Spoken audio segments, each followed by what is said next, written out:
The skin microbiome just might be the key to youthful skin, healthy skin for the rest of your life. The fountain of youth, like you always wanted. On this week's podcast, I'm going to be joined by famous celebrity dermatologist, Dr. Doris Day, and we're going to talk all about how affecting your skin's microbiome can be more important than the ingredients in the skincare products that you use. So in this podcast, I'm going to be joined by my good friend, Dr. Doris Day.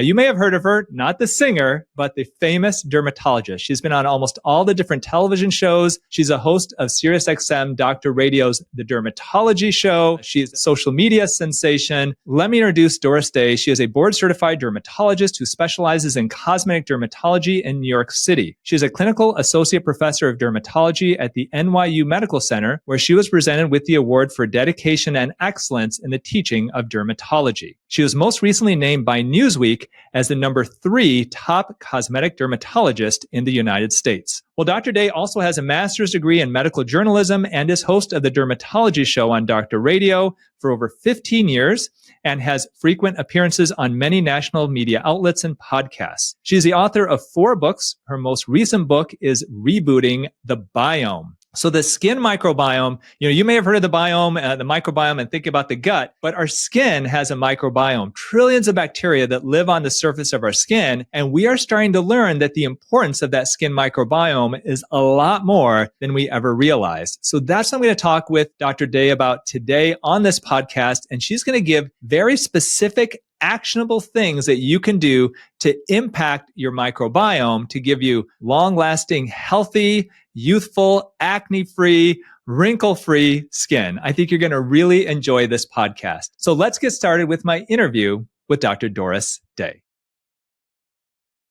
Thank you so much for joining me today, Doris. So excited to be back with you. You are the number 1 cosmetic dermatologist in New York City. Now, I know you won't admit to this, you won't tell other people this, but I'll say that if there's one most famous cosmetic dermatologist over the past 20 years, definitely it's yourself. And so can you tell us a little bit about yourself and how you've gotten to the place that you are today? Oh, that's such a sweet intro, such nice words. I don't think that they really sink, and I don't think of myself as anything of what you just said. I think of myself as a student of aesthetics. And I just feel really fortunate to be where I am, because when I started my career, there was no cosmetics. Botox wasn't even FDA approved yet. So I got to be in that lucky position of riding that perfect part of the wave, getting to be involved in the early studies. I was one of the sites for Restylaine's first FDA trials, and getting access to a hyaluronic acid filler just as it's hitting the market. And then little by little, seeing the other ones come on the market, learning what makes them different from each other,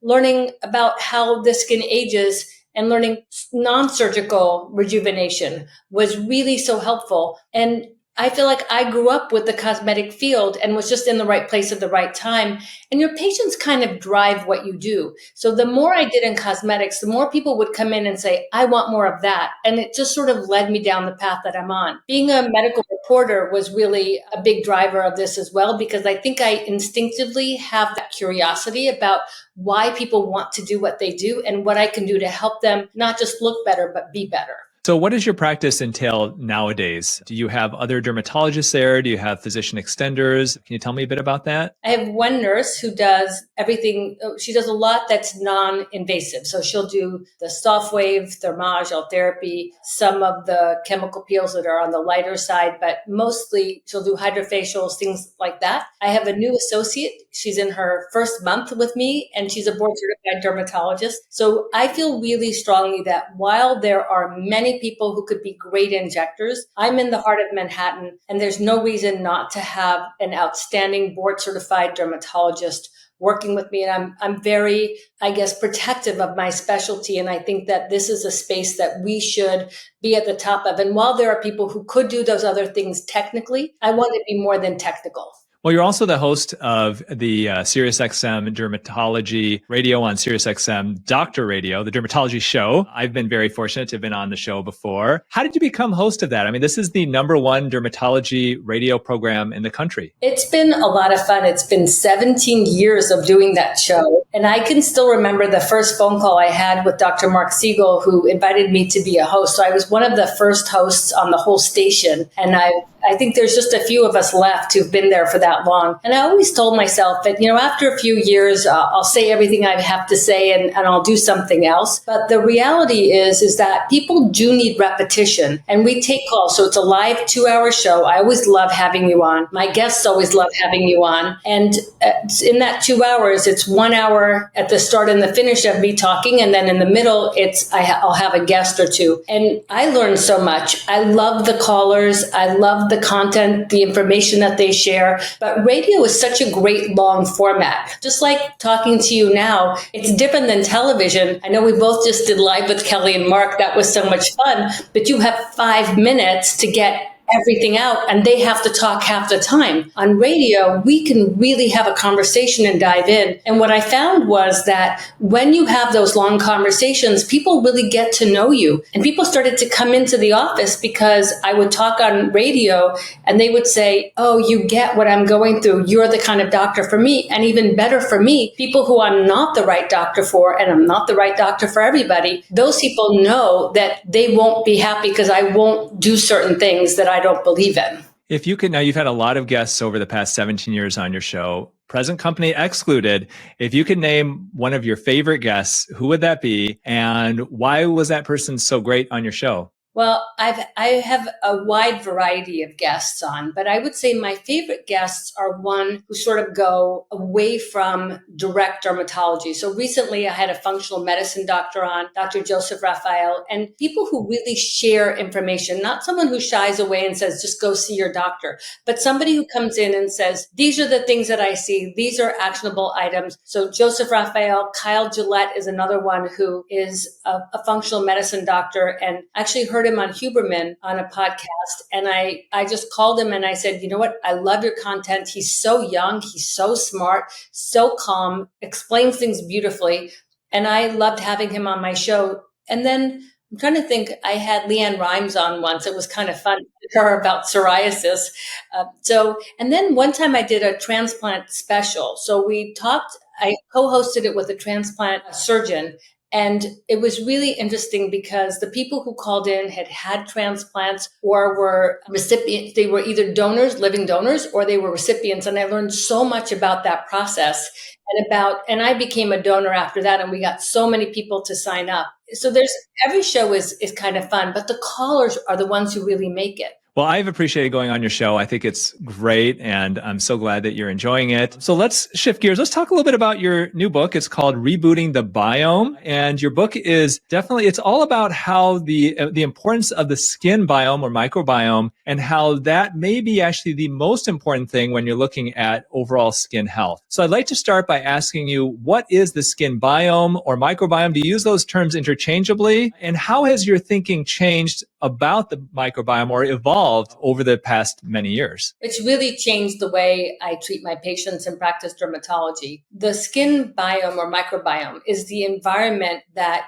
your skin cells are bathed in. So there is no way that we're ever going to live in a sterile environment. It's just never going to happen. We live in a world filled with microbes, and we are teeming with them. Actually, even if you look at your DNA, we're more not us than we are us. So there's more invaders on and in our body than we are who we are. So even our mitochondria, my favorite little organelle, which I think is the most adorable little thing, is our energy powerhouse, and we can't live without it. But it still has some of its own DNA. It was once an invader. So we wouldn't be here without some of the things that live on our skin. And when I started talking with Thomas Hitchcock, my co-author, who's a brilliant PhD, I met him through a project he was working with Therapy at the time. And over 10 years, I watched him build these microbes, which are skin probiotics. And watching what he put together and learning so much from him about the environment that the skin lives in, I realized that we're doing so much wrong. Even when I see these new devices that are targeting sebaceous glands, which is what feeds the microbes in our skin, I think that's not necessarily the best approach, because you don't want to kill their food source. You want to curate the environment that your skin is bathed in so that you can have the right microbes. And something he said was really interesting is that there are really no bad microbes that are on your skin in general, like the staph and the strep and the C. acnes bacteria. They're not bad. It's that they become pathogenic based on the environment that they're in, and that there's strains of these, and that when you have one microbe, one bacteria or yeast or fungus, whatever the microbe is, it keeps the other ones in check. And when we do a culture on a wound to see what bacteria is overgrowing, to see what antibiotics someone might need, we don't do a culture to see what's missing. We just see what's growing pathogenically. And sometimes you have to wipe it all out because someone has an infection. But in reality, most of the time, if you rebalance the microbe, they keep the other potential pathogens in check. So with acne, for example, I'll use skin probiotics. I almost never use oral antibiotics. I still think Accutane is a great drug, but I combine it with topicals that are going to curate and cultivate the healthiest microbes in your skin to keep your skin healthy. And we know that that diversity changes with age. So as you get older, your skin microbiome becomes less diverse and you become more prone to infection, itching, and other problems. So learning about the skin microbiome is not something we ever did in medical school. I don't know if it's really taught even now in dermatology residency quite so much, but I do think that it's super, super important and more people need to focus on it.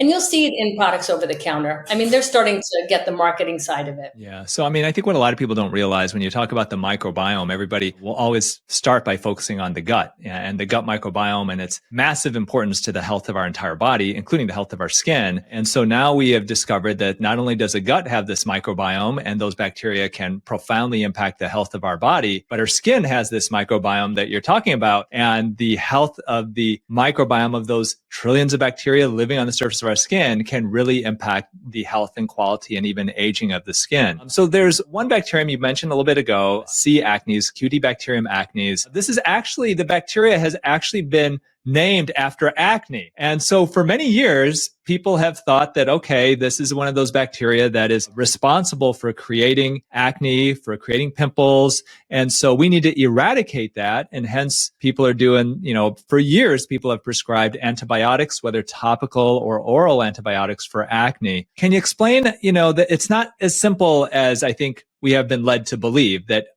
there's this C. acnes, Cutibacterium acnes, that's living on the surface of our skin. It causes acne. We have to get rid of it. The reality is much more complicated than that. That's so well said and exactly spot on, is that C. acnes, first of all, we learned that there's different strains. And one of the examples we give in the book is about looking at the wolf versus a dog. They're ultimately, in the end, related, and the dog comes from the wolf, but you wouldn't want to cuddle with a wolf as you would with your furry little puppy. And I know you do so much with senior dogs. I love seeing those videos. You need to keep adding those. Those are just so heartwarming. Those little dogs are so lucky, but they're not wolves, right? So it's the same thing with C. acnes, is that there's different strains of them. And that what we can do is we can control the pathogenic strains, or the strains that are behaving in a pathogenic way, by replacing them with healthier ones. And sometimes we'll need something like Accutane to help manage the environment that the C. acnes is living in. But I think eradicating their food source is not solving the problem. So affecting the sebaceous glands that makes the oils and the nutrients for all the pathogens in your skin to a large extent does not solve the problem in a way that I think is good. And that's because as you get older, you get drier. And I worry that by knocking out sebaceous glands, you don't know if you're reducing them or knocking them out altogether. As you age, you're going to age faster.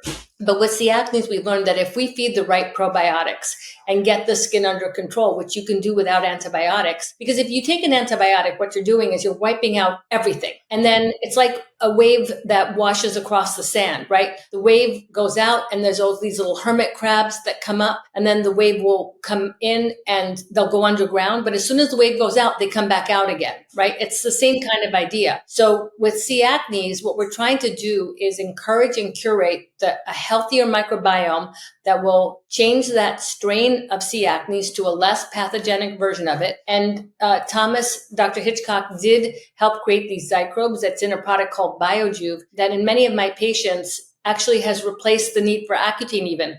So for women, yeah, I mean, it's crazy. I've said, okay, you want Accutane? I have no problems. Great drug, life-changing, fantastic. But you have to wait a month because you have to get a pregnancy test. So, and then you have to have another one at 30 days for the iPledge thing that they have to do. And that's a government thing. There's no way around it. So I say, in this month, try this, and then we'll start the Accutane. Oftentimes they come back, even in a month, and they're happy. So, I mean, I'm always looking for the most holistic approach to helping patients look better. And the thing is, you don't have to do it forever, because once you retrain your biome, it often stays that way for an extended period of time. And it's not something that if you stop, it's just going to revert back. So how much of acne do you think then is really just due to a poor microbiome, basically meaning that the bacteria that you have living on the surface of your skin are just the wrong bacteria? I think so much of what we see in terms of even aging, inflammation is about the microbiome. We don't respect, and we're learning to respect the biome in the gut. We're just beginning to really learn to respect it. And it does affect the skin. Leaky gut can affect the skin. The problem is that it's always in flux. Like if you go on vacation to Mexico or Italy or Spain or someplace, your whole skin and gut biome is going to change. It's not exactly one thing where it's always going to be that way. Depending on the environment you're in, what you put in your body, what you put on your skin, that's going to affect your skin biome. So there is no final biome that you say, okay, I'm there, I'm going to stay there. Hormones can affect it, time of month, time of year. All of those things have an effect. The thing I worry about is people using a lot of products with each with its own preservative, really having an effect on the biome. And not all preservatives are necessarily bad for the biome. It often has to do with concentration of those. But if you're layering 5 different things on, then I worry that that's 5 different preservatives, forget about the actives, affecting the biome. So one of the things we looked at in the book was which ingredients are more or less skin biome friendly. And we tried to focus on those. So people are asking,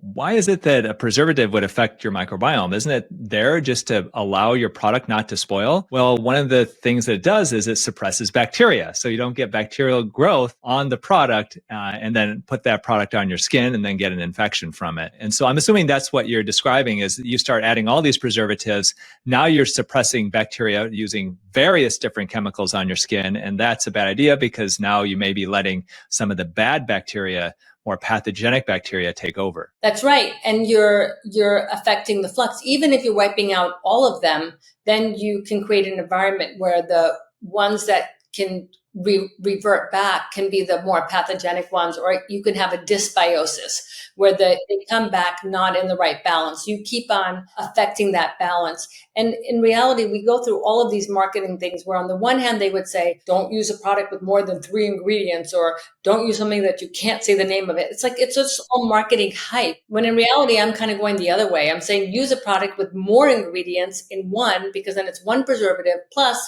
ideally, they've all been tested together, so they don't interact with each other. And that's probably the better way to go. So it should be a 3 or 4 step routine, but one of that is cleanser.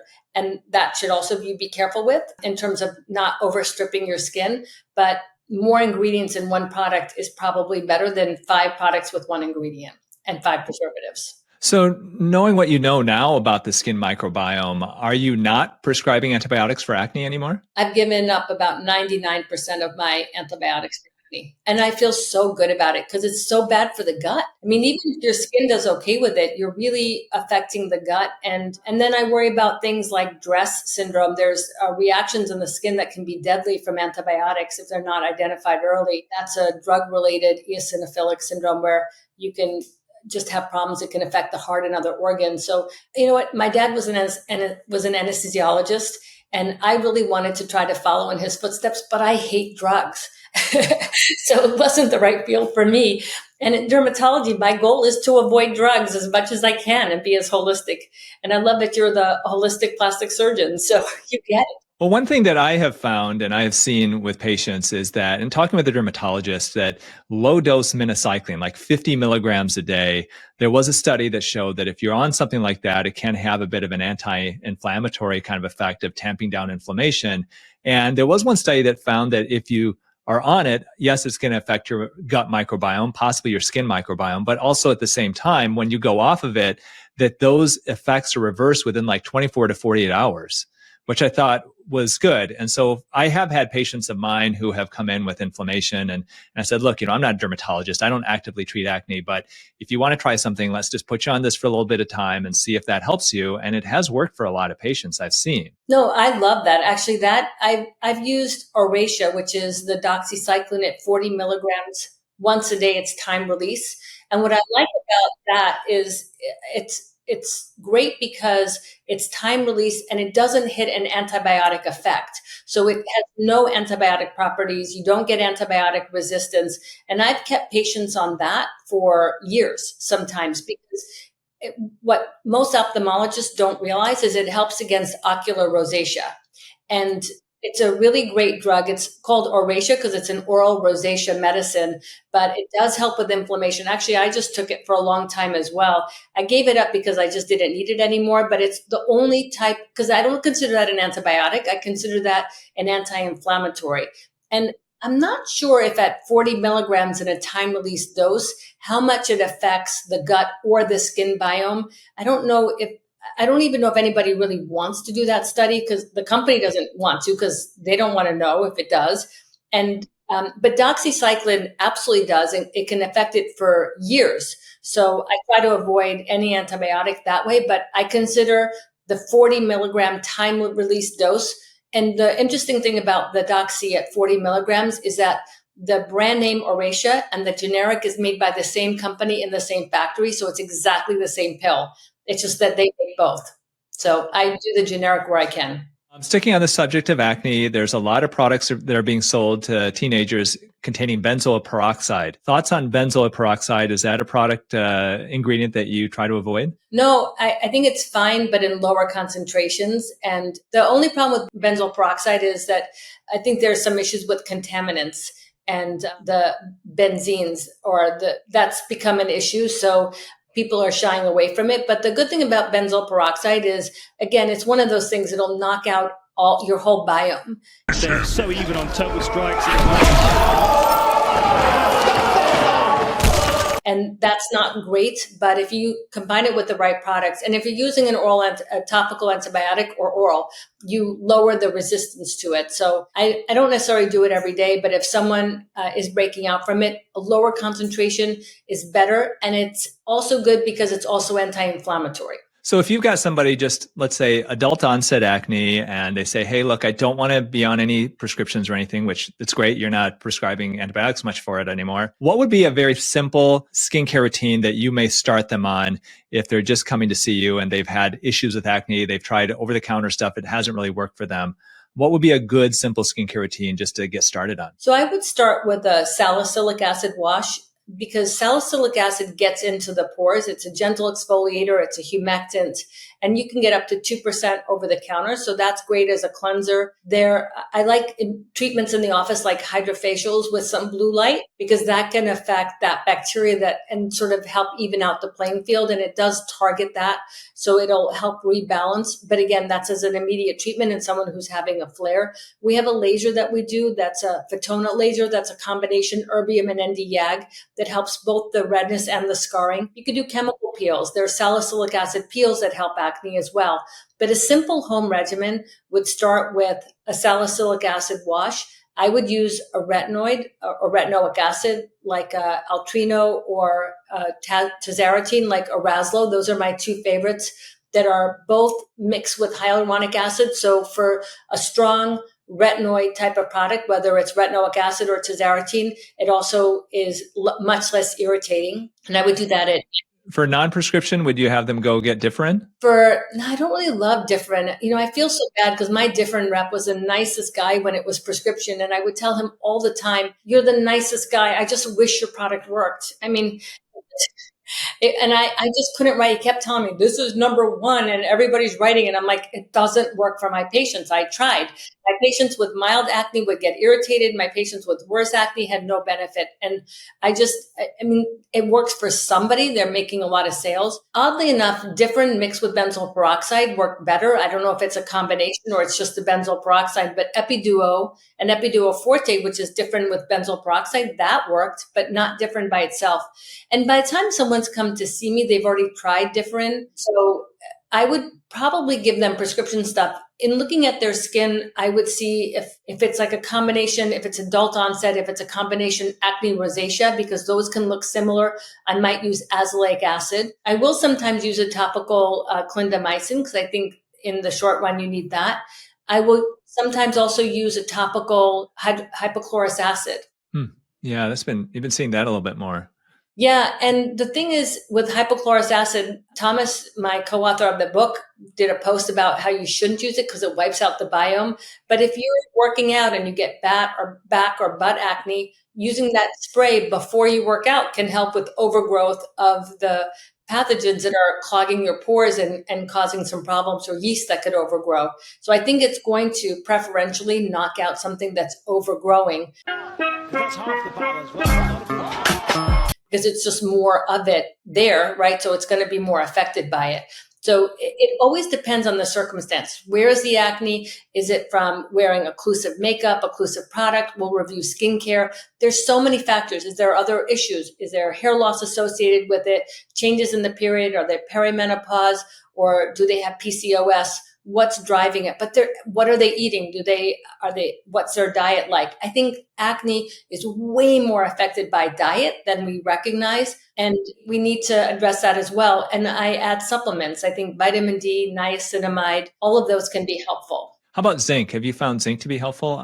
I've heard some information on that can be helpful for some people with acne. Yeah, I think zinc is helpful, but I usually recommend zinc piconolate, which is a micronized zinc, and 50 milligrams a day. So you don't need a lot of zinc, but some zinc is helpful, and magnesium helps everything. So I always recommend magnesium glycinate. So you mentioned in your book, and you mentioned earlier, how the microbiome changes as you get older. So the microbiome of our skin. And there have been some studies that have looked at treating your microbiome differently as you get older than you may do when you were younger. So can you explain how the microbiome changes as we get older? Well, part of it has to do with your oil glands being less productive, right? Your sebaceous glands that are the basic food source there's just less of them. They're less productive. Your skin gets drier. I remember as a teenager around my period, I had have an oil slick on my forehead, and I woke up one day, I'm like, I don't have that anymore.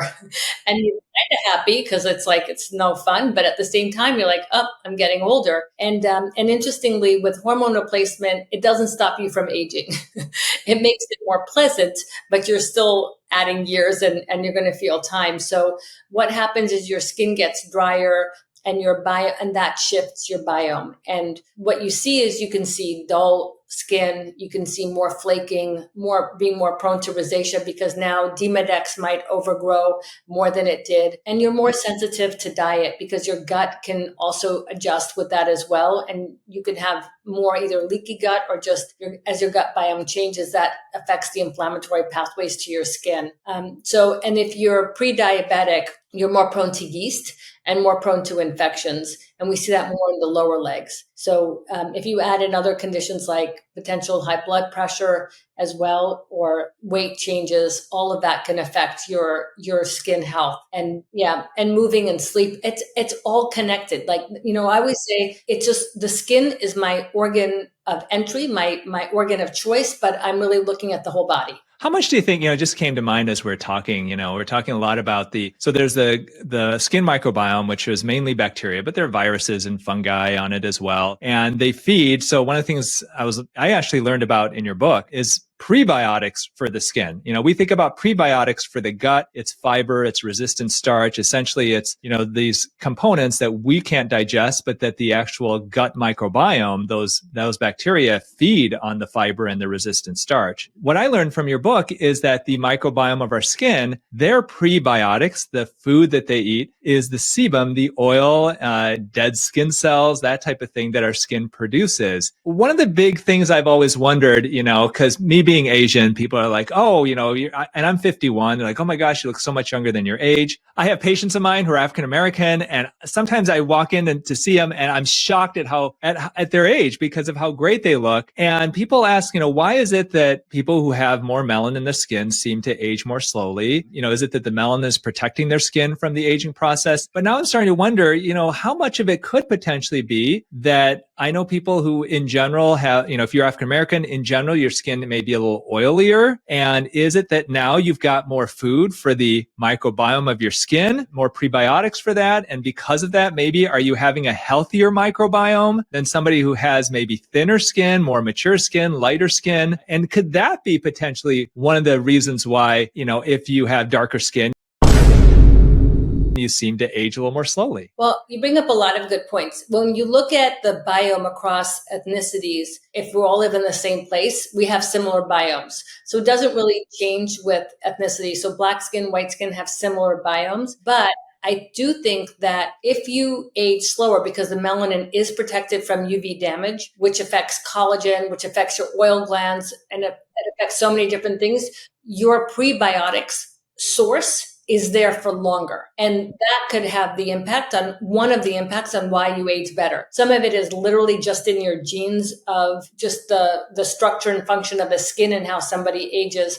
But definitely UV damage is about 90% of how your skin ages. So the reality is if you want to age better, protect your skin from UV damage. And if you already have it built in because you're Black or Asian, you won the genetic lottery in that way.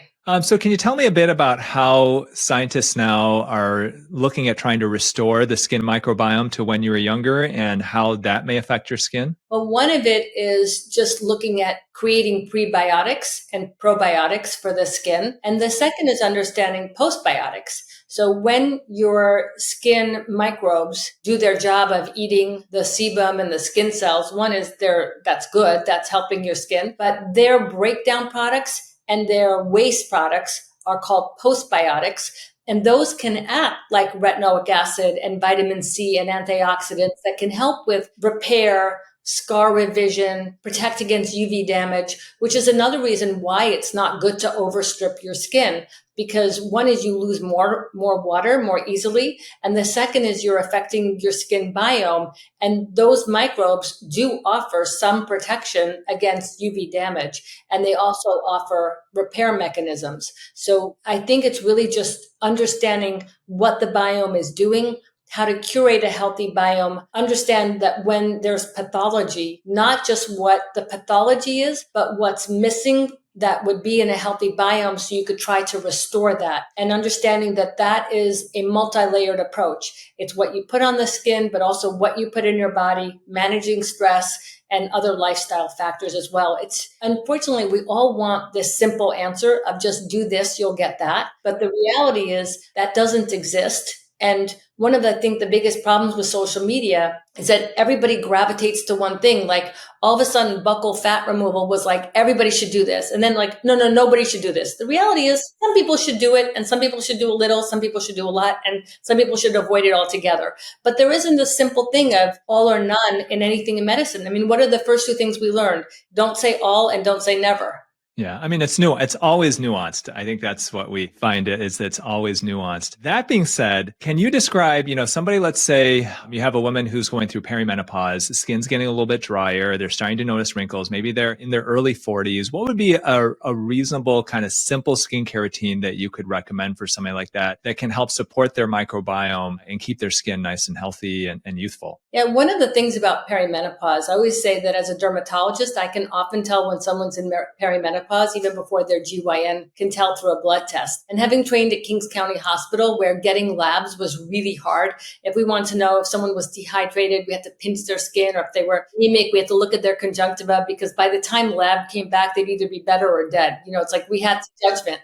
So with perimenopause, looking at the skin, what I see is exactly what you're describing, is that people will come in and say, one day my face just fell apart. That's a sign that you're in perimenopause. And often you feel it before somebody else can see it. So that's when we start looking at skincare to start with, but then also in-office treatments. And the earlier you start, the better. And that's also when I pair the patient with either a functional medicine doctor or OBGYN who could speak with them about hormone replacement. Because the reality is you lose up to 30% of your collagen in the first 5 years post-menopause. And women don't need to suffer this way. And they're so afraid of breast cancer, but they don't think about about how low that risk is and how high the benefits are for all the organs and including the skin, which is what I care about the most. So a simple regimen, I think peptides are good, and you can get these over the counter. Olay has had peptides in their products forever, and I think it's a great brand. La Roche-Posay has some good prebiotic products as well in their moisturizers and in some of their lotions. Then I would start adding a retinol in, although the more I'm studying retinol, with retinol I don't think it's so important, but with retinoic acid, which is the active form, what retinoic acid does is it creates a condition it's an abundance mimetic. So it creates a condition where your skin cells, I have a full house. I have everything I need. So I'm going to make more collagen and I'm going to repair everything and I'm going to clean up. But we all know that my dad would always say, always pleasure is not pleasure. So if you have an environment of continued abundance, that can also be destructive. So I'm starting to think that too much retinoic acid of the active form, I'm starting to think we need to pulse it. And I don't know if it's necessarily good to have as chronic use without having breaks. But the retinol that's over the counter is in the pre-form, so your body will convert it as it needs. And I think that's a better way to go for most people. So I don't usually prescribe the prescription form of retinoic acid for my perimenopause patients unless they have acne. I'll use a retinol form that's a pre-form along with it. So you can get those in the drugstore. L'Oreal has a pure retinol.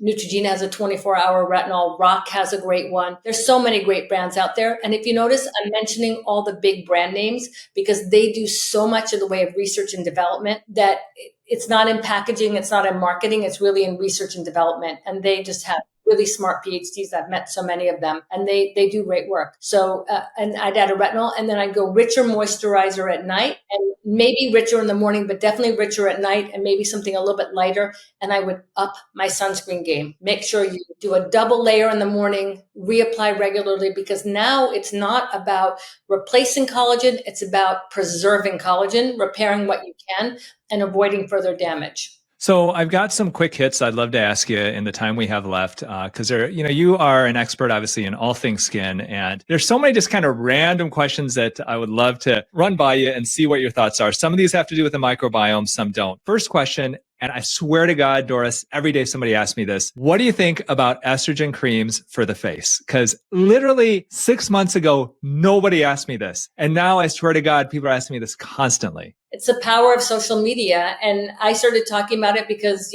people started asking me. I actually think it's probably a good thing. You do have a lot of estrogen receptors on your face. So I think it's a good thing. The ones that I talk about, there's 3 different forms. There's estradiol, which is our bioidentical estrogen. There's estriol, which is a much weaker form and probably a little bit easier. And then there's something called MEP, which is a long word for a similar product that has no systemic estrogen effects. So if someone had breast cancer that's estrogen receptor positive and they're super afraid, that's the way to go. It's in a product called MPEL that's available through your doctor. I don't know if it's available over the counter, but your doctor can get it for you.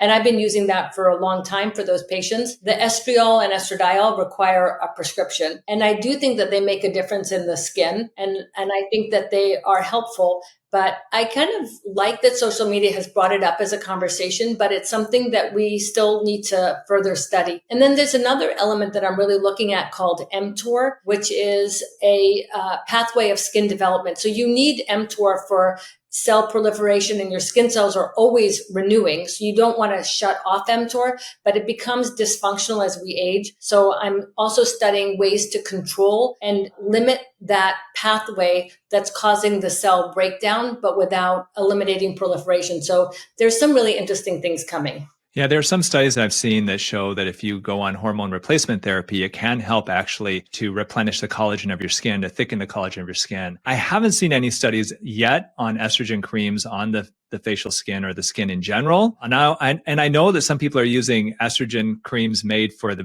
vaginal walls on their face too. And I don't know. I mean, I tell them, look, I would avoid that because it's made for mucosa. It's not made for your skin. Probably it's not going to penetrate your skin barrier would be my assumption, but that's good. Yeah. So, I mean, that's my thought. Well, the good thing is if it's not penetrating beyond the skin, then you're not getting a systemic effect, which makes it safer. The question is it doing anything for your skin beyond being just a hydrator? But is it going to penetrate the stratum corneum? Right. No. Actually, it probably does a little bit because a lot of hormone replacement is topical, but it's not tested that way. So yeah, we're talking not evidence-based, we're talking informed guess. So what are some of the worst things that you can do for your skin microbiome? So just a couple of things that you should really avoid doing that's going to help to make your skin microbiome healthier by not doing these things. Don't use high concentrations of products that have preservatives. Like just don't over preserve your skin because those preservatives are meant to make the product. Just as you said, the products have a longer shelf life, knock out bacteria, fungi, yeast, and they're going to do that in your skin as well. So limit how many steps you do, especially if they have a lot of preservatives. Don't use high concentrations of benzoyl peroxide. Don't overstrip your skin with scrubs and cleansers because you are messing up your skin biome and the water balance. Too much sun exposure also can affect your skin biome in a negative way besides affecting your skin. And I guess lifestyle choices, it's going to be, minimize things like alcohol and simple sugars, things that are pro-inflammatory that are going to cause inflammation in everything, including your skin, which can affect your skin biome as well. Just a simple, easy steps to start with. Do you think that in the future, we're going to look back on these ablative lasers and phenol peels and things and go, oh my gosh, we were doing things that were too aggressive and they were damaging our microbiome? Or are you still on board with these types of more aggressive types of resurfacing treatments? No, I think they're great. I mean, I look at what the phenol peels for somebody who has a lot of sun damage.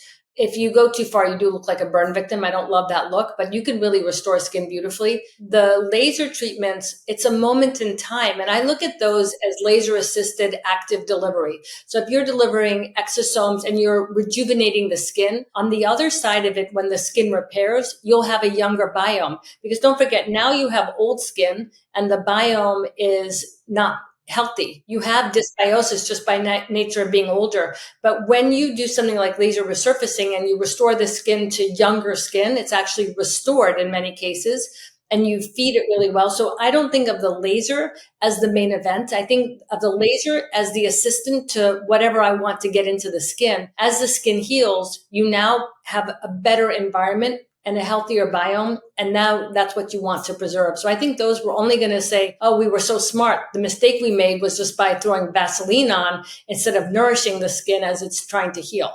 What would you use then instead of like a Vaseline or Aquaphor, that type of thing? I use platelet-derived growth factors. I use topical exosomes. I use also good moisturizers, but everything that I use has growth factors, exosomes, nourishing elements to the skin. And I even do a carboxy mask, which is like creating a hyperbaric oxygen environment for the skin at day 3. And that reduces the downtime and accelerates the healing. But you want to optimize the ability of the skin to repair itself. And the way you do that is that you give it what it needs to repair instead of just wounding the skin and just throwing something on it that's occlusive and saying, okay, go heal. There's so much we can do to drive that healing so that one laser treatment works like 3.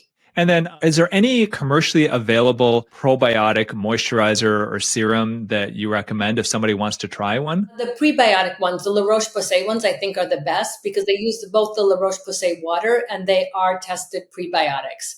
I haven't seen a probiotic one that is a true skin probiotic besides the BioJuice one, but the prebiotics I think are excellent. Which La Roche products are those? I think it's the double moisturizer, but it says on the label prebiotic. And then final question, hand sanitizers. We've been using them for the last 4 years. I use them in my office all the time, just between patients and stuff, because I know that if I wash my hands with soap and water that many times, I'm just going to dry my skin out. So do hand sanitizers, though. They're close to 100 alcohol. I use hypochlorous acid for that. So I use hypochlorous acid as a hand sanitizer. I use it to clean the skin before doing injections. And knock on wood, I have a 0% infection rate from fillers and injectables. And lasers, I'm hoping to keep that. But even through COVID, I would spray the room with hypochlorous acid. I'd wipe down all the surfaces with it because it does kill COVID as well. It's eye safe. It's not toxic. It's anti-itch. It's not drying. So it's an expensive hand sanitizer, but my hands are worth it. So your new book is called Rebooting the Biome, How Properly Caring for Your Skin Biome Can Do More for Your Health and Beauty Than Any Skincare Ingredient on the Market. Dr. Doris Day is one of the country's foremost cosmetic dermatologists. She's practicing in New York City. She's a host of SiriusXM's Dermatology Radio on Doctor Radio. How else can people find you? I know you, like me, you're kind of everywhere. You're on TV, you've got the radio show. At some point, you're going to have to start your own podcast, and you're on Instagram. But what's your preferred place that you like people to go to? Instagram is always a good start. I'm at Dr. Doris Day on Instagram, and I'm actually Dr. Doris Day across everything. That's my TikTok, YouTube, website. It's all at Dr. Doris Day. And I'm actually working on a show that I'm really excited about that hopefully I'll have more to tell you, and about a new molecule for skin rejuvenation that will have both over-the-counter and prescription in the next year or so. So we'll talk about that too at some point. But I don't want to just do things. I want to have an impact and make sure that we do things that make a difference.